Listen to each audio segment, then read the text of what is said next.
guess what the fuck we just saw? And I was like, what? And they were like, Okay, so you are I'm Shawn Portier, and I sing and play guitar in Nightcrew.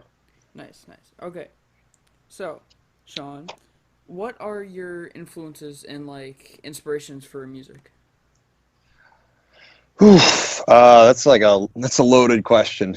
Um, um, I'd have to say a couple of my main influences are definitely Jarred Way, My Chemical Romance. I mean, a lot of people make fun of me when I tell them that, but I kind of wear it on my sleeve at this point. I'm a huge MCR fan. Um, definitely, definitely them. The Strokes, huge in my life. Um, definitely have just taken a lot of influence from just like Is This It and Room on Fire Alone. Um, and then probably like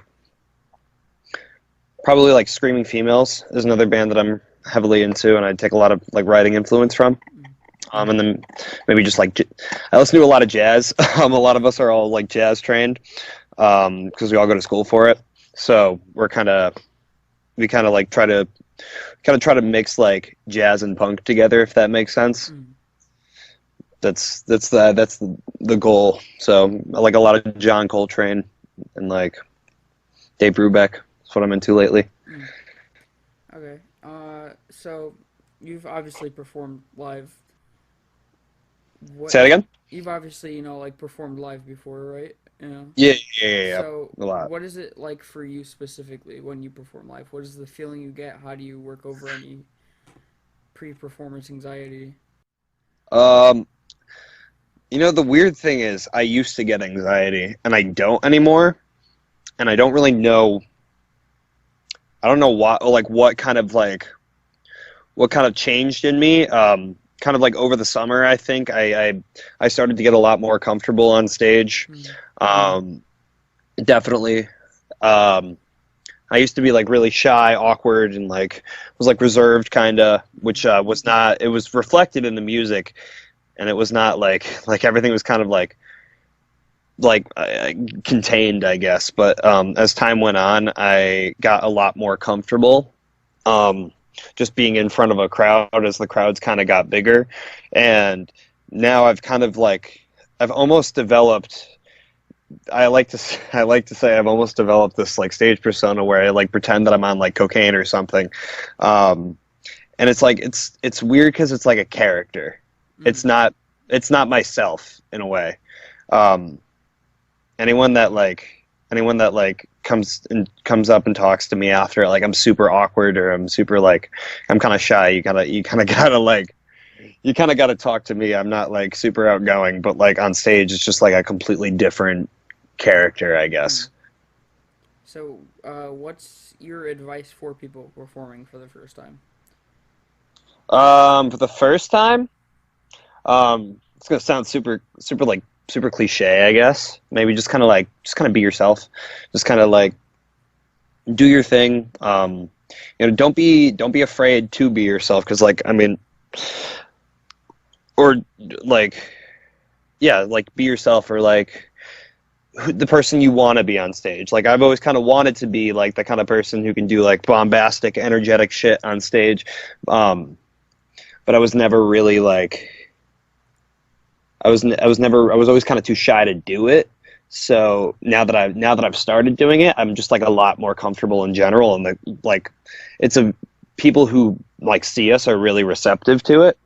Mm. So I would definitely say kind of just don't be afraid to like kind of do your thing, you know. If it's not your if like the super energetic shit isn't your thing, that's totally fine. But just don't be afraid to like be yourself, you know. There was this video of Lightning McQueen. So, could you explain that? Like, Dude, how? I don't even fucking know. All right, so like my Bree and Zach. Zach is the guitar player in our band, and Bree is the drummer. They were driving in a car together down the Berlin Turnpike, Mm. and they just saw like somebody driving a fucking Lightning McQueen car, which is like the absolute like Like, who does that? Like, that's not even like who owns a Lightning McQueen? That's such like a niche thing, you know? It's like you have to you probably like I don't know, maybe like ran like a kids party business or something like that, Mm. but he like waved at them and saw that they were freaking out because they like just screamed "ka-chow" out the window, and it was like it was so fucking funny. Like, and they called me immediately after, and they were like, "Yo, guess what the fuck we just saw?" And I was like, "What?" And they were like, "Lightning fucking Queen on on the Berlin Turnpike." It was like it's so funny.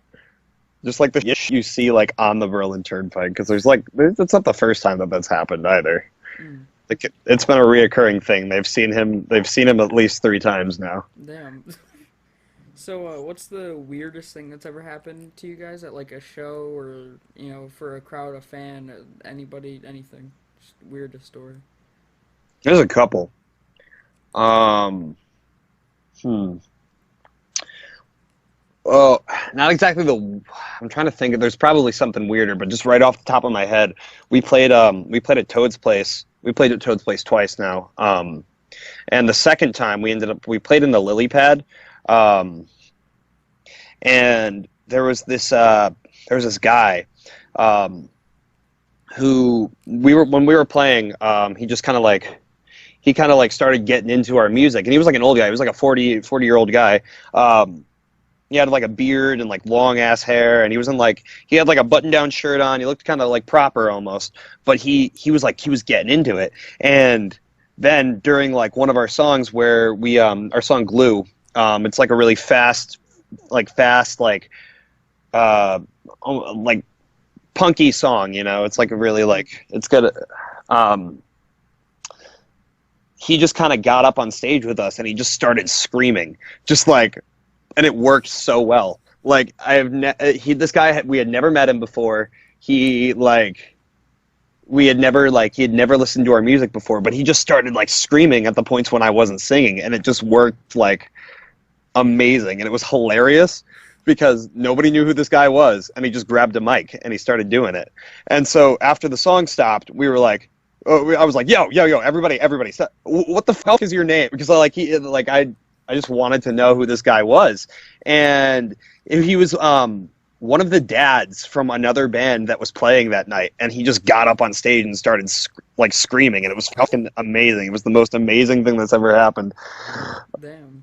Yeah, no, he was a cool guy, and I can't remember his name, but he was the dad of one of the guys from Anchor. If you've ever heard of them, they're a pretty cool band. Yeah, and they were also playing that night, so he just happened to be there. It was really dope. If somebody's coming from a genre like rap, right, and like all they Yeah. listen to is rap, and they wanted to get into more like indie punk genre, what do you Mhm. think is like the best place to start for them to acclimate into the genre like cleanly?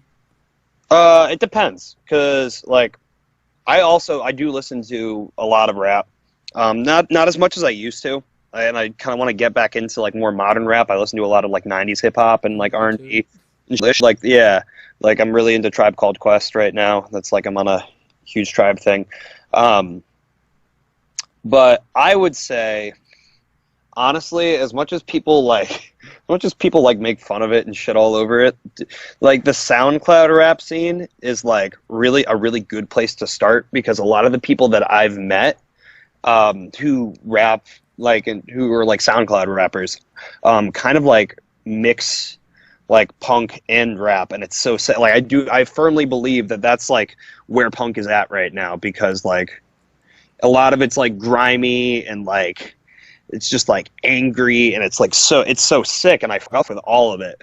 Um, but I would definitely start there and kind of maybe work your way into more punk music, and then like, I mean, I've kind of like I've kind of always been into like every genre of music, just some more so than others. So like it's kind of hard for me to talk about like maybe I don't know, like switching genres, I guess, Hmm. but definitely I would start there, and that's like an easy way to kind of like make the crossover. Like I know we're trying to play. we're trying to play a show with like a couple like SoundCloud rappers on it, or like just like the like locally, like people play at this place called the Crunch House now. It's not run by the same people it used to be, because the people that used to run it are not like good people. But recently, a couple people I know have taken it over, and they've started running rap shows out of there. Good to know. I'm actually starting to get a little bit more of a following with my rap music, so Yeah, I mean, nice. if you ever need like like a guy to like who like books shows, if you're trying to play shows, like hit me up. I know this one guy who books shows out of the Crunch House. So Thanks.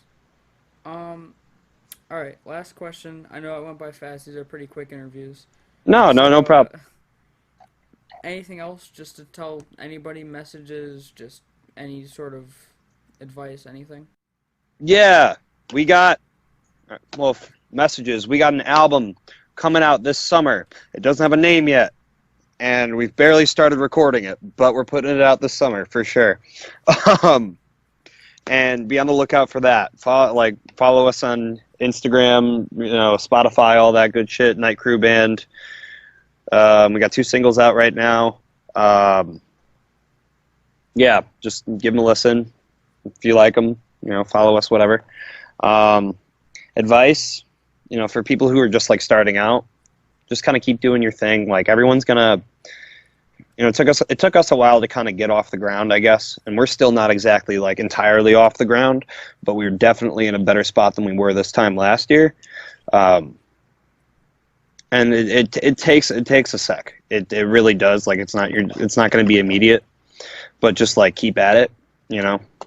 It's you'll get there, if that makes sense. Reach out to everybody that you can. Like don't ever turn anything down. Like unless it's like absolutely inconvenient, just keep doing your thing. All right. So that was the third interview. Thank you, Shawn, for your time. No problem. Answering these burning questions. No problem. All right. See you guys in the next episode of this absolute Fishfest.